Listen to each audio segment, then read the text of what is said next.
আমি বলেছি প্রত্যেক মুসলিম কান্ট্রিকেই সামরিক দিক থেকে এতটা শক্তিশালী হতে হবে যাতে ওরা আমাদেরকে চোখ রাগাতে না পারে, বরং আমরাই এমনভাবে চোখ রাগামো যেন ওরা এই বিশ্বের মানচিত্র থেকে মুছে যায়।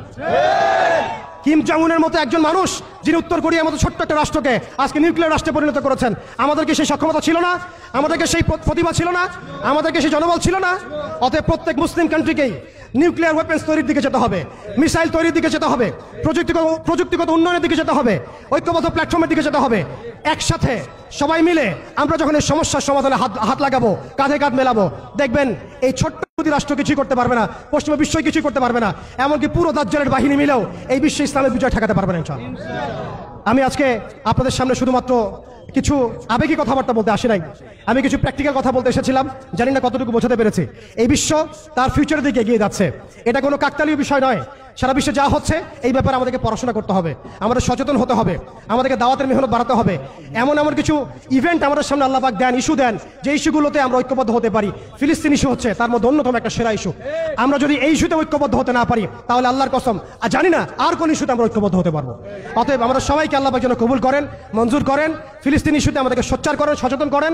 আমরা সবাই বলবো, লিখবো, কথা বলবো, সরকারকে চাপ প্রয়োগ করবো, সরকারকে অনুরোধ করবো তারা যেন বিশ্ব মিডিয়াতে, বিশ্ব মানচিত্রে, বিশ্বের প্ল্যাটফর্মগুলোতে একটা বলিষ্ঠ ভূমিকা রাখেন যে হ্যাঁ, আমরা বাংলাদেশের মুসলিমরা, বাঙালি মুসলিমরা আমরা সেই ভাইদের সাথে আছি। ইনশাআল্লাহ তাআলা অচিরেই আমরা আমাদের দেশকে ইসলামী আদলে গড়ে তুলবো ইনশাআল্লাহ তাআলা, এবং আমাদের এই তরুণ প্রজন্মকে প্রশিক্ষিত করবো ইনশাআল্লাহ। ইনশাআল্লাহ আমরা একটা সামগ্রিক জিহাদের দিকে যাবো ইনশাআল্লাহ। আমরা ইনশাআল্লাহ তাআলা একটা ঐক্যবদ্ধ জাতি করে এমনভাবে বিশ্বের বুকে দাঁড়াবো যে বাংলাদেশকে কেউ কটাক্ষ করতে পারবে না ইনশাআল্লাহ, আমাদেরকে তুচ্ছ তাচ্ছিল্য করতে পারবে না ইনশাআল্লাহ, আমাদেরকে রক্তচক্ষু দেখাতে পারবে না ইনশাআল্লাহ। একদিন না একদিন আমরা সেই বিজয়ী কাফেলায় শরীক হবই হবে ইনশাআল্লাহ। অতএব আজকে যেগুলো চলছে এগুলো দিয়ে আপনি এই সমস্যার সমাধান করতে পারবেন না। এই সমস্যাগুলো সমাধান করতে হলে আমাদেরকে ভিতর থেকে কাজ করতে হবে। আল্লাহ পাক আমরা সবাইকে কথাগুলো বোঝার, আমল করার তৌফিক দান করেন, আমিন। আল্লাহ পাক বাংলাদেশের তরুণ প্রজন্মকে কবুল করেন, আমিন। আল্লাহ আপনি গাজ্জার ভাইদেরকে শহীদ হিসেবে কবুল করেন। আল্লাহ পাক আপনার গায়েবী নুসরত সেখানে নাজিল করেন।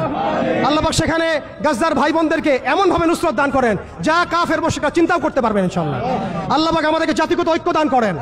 আল্লাহ পাক আমাদেরকে একটা শক্তিশালী মুসলিম রাষ্ট্র গঠনের তৌফিক দান করেন, এবং এক পর্যায়ে ইনশাআল্লাহ তাআলা অদূর ভবিষ্যতে রাসূলুল্লাহ সাল্লাল্লাহু আলাইহি ওয়াসাল্লামের সেই ভবিষ্যৎবাণী বাস্তবায়নের সেই মোবারক জৈশে আমরা সবাইকে আল্লাহ পাক শরীক করেন, আমিন। হয় আমরা বাইতুল মুকাদ্দাসকে বিজয় করব অথবা শহীদ হয়ে যাব ইনশাআল্লাহ। হয় আমরা আল্লাহর জমিন, আল্লাহর দিন কায়েম করব, না হলে দিন কায়েম করতে করতে করতে করতে আমরা শহীদ হয়ে যাব ইনশাআল্লাহ। এছাড়া আমাদের জীবনের অন্য কোনো উদ্দেশ্য নাই।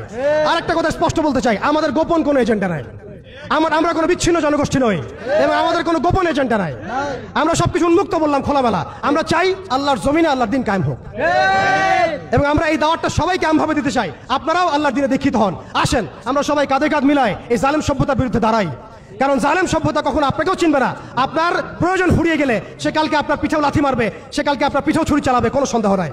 অতএব দাজ্জাল এবং তার অনুসারীদেরকে বিশ্বাস করতে যাবেন না। দাজ্জাল এবং তার অনুসারীদের প্রতারণায় পা দিবেন না। দাজ্জাল এবং তার অনুসারীদের এই জুলুমের মধ্যে সহযোগী হবেন না। যদি হন আল্লাহ আপনাকে ধ্বংস করে দিবেন, আর যদি না হন আল্লাহ আপনাকে সম্মানিত করবেন ইনশাআল্লাহ। আল্লাহ পাক আমরা সবাইকে এই আঞ্চলিক এবং বৈশ্বিক ফিতনাগুলো মোকাবেলা করার তৌফিক দান করেন। আল্লাহ এমন একটা প্রজন্ম আল্লাহ আপনি করে দেন, আল্লাহ আপনি এমন একটা প্রজন্ম করে দেন যেই প্রজন্ম ইনশাআল্লাহ তাআলা বাইতুল মুকাদ্দাস বিজয় করে ফিরবে ইনশাআল্লাহ।